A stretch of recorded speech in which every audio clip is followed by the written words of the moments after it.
Everything I'm saying is alleged, by the way. The prosecution, this is their theory. Just want to clarify. Prosecution alleged Banks was at a rental home waiting for updates by phone.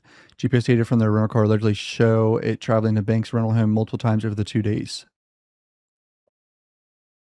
The rental car, they say, that was out stalking Quando Rondo is going to a house Durk was living at, pretty much.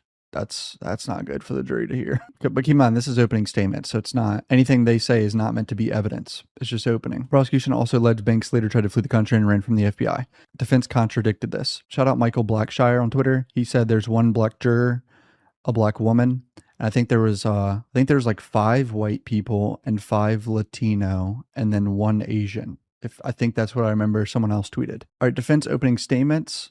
The defense argued Banks was not the leader and said the evidence will show he wanted to uplift others and provide opportunities. They told the jury that the history leading up to the murder goes long before the prosecution wants the jury to know, highlighting that Kayvon Grant, or Vonnie, and Davon Bennett, nicknamed King Von, were cousins and extremely close. It detailed that Grant managed King Von's finances, lived with him, and the two even shared a bank account. Hold on. Vonnie was this close. He was a cousin, and he out here ratting? I'm just kidding. That's what people are going to say. That's crazy. Defense reiterated multiple times the two were close as could be and said Grant was there when his cousin was shot in 2020. The defense said one of King Von's final words to Grant was, "Why did you let me get shot?"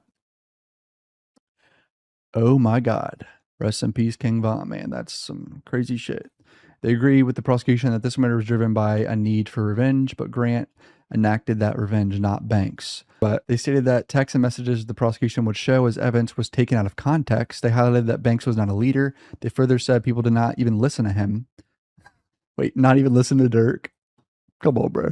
That's kind of funny. Like, Durk's not a leader of OTF. No one even listened to his orders or anything. The defense said that Banks was a successful, well-known face, which is why prosecution was looking to blame him.